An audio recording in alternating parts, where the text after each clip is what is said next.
s'agit d'un nouveau contingent qui va être déployé dans un délai de 2 semaines.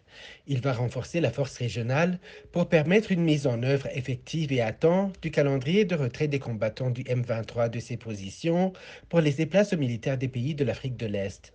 Selon le communiqué confidentiel dont la rédaction de la télévision Renaissance s'est procuré une copie, les combattants du M23 devront se retirer des zones conquises à compter du 28 février prochain, opération qui doit alors prendre fin le 30 mars.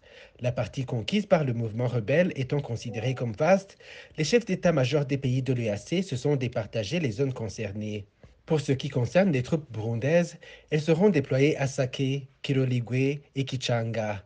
Les troupes kenyanes et sud-soudanaises, quant à elles, devraient occuper les régions de Kibumba, Rumangabo, Tongo, Giza et Kishishe. Les Ougandais occuperont, eux, les zones frontalières de Bunagana, Kiwanja, Rutshuru et Mabenga. Par ailleurs, les chefs d'état-major des pays de l'EAC ont confirmé la présence de plusieurs forces qualifiées de négatives étrangères qui nuisent à la sécurité des citoyens congolais.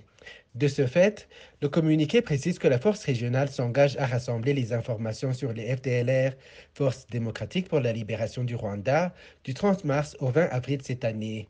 Après quoi, les chefs d'état-major des armées de l'EAC pourront alors décider des actions à mener. Les autres mouvements étrangers comme ADF, FNL, Red Tabara et tous les autres groupes armés locaux sont sommés de déposer les armes et de rejoindre le processus qui sera déjà enclenché, faute de quoi des opérations de nettoyage par la force régionale seront également dirigées contre eux. À préciser qu'au Burundi, les militaires qui rejoindront ce contingent seront principalement issus du 64e bataillon ATMIS, récemment relevé de la Somalie, et d'autres militaires du bataillon de la police militaire.